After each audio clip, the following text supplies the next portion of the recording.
Hello guys. In this video, I'll explain you how to make connections in 2-switch-2 socket switchboard.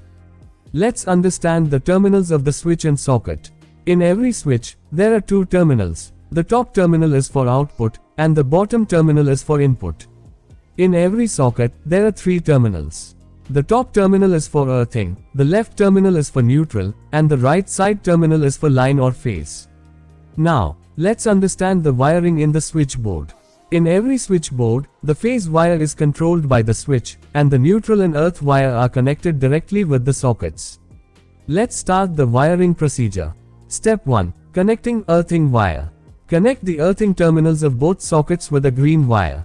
The earthing wire is connected to protect against leakage currents. Step 2. Connecting neutral wire. Now, connect the neutral terminals of both sockets with black wire. The neutral wire is connected to provide the returning path for the current. Step 3. Connecting switch with socket.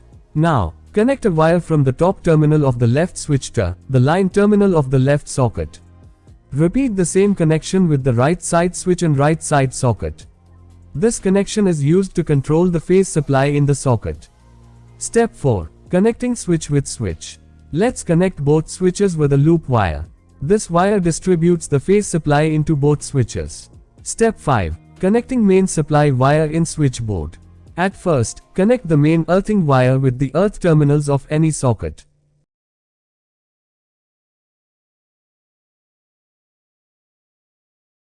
After that, connect the main neutral wire with the neutral terminals of any socket.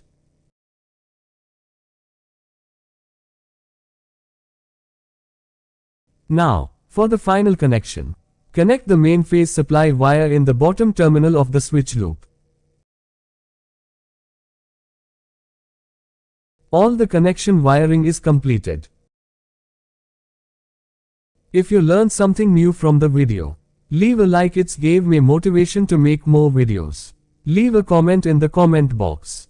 And don't forget to subscribe this channel. Thanks for watching.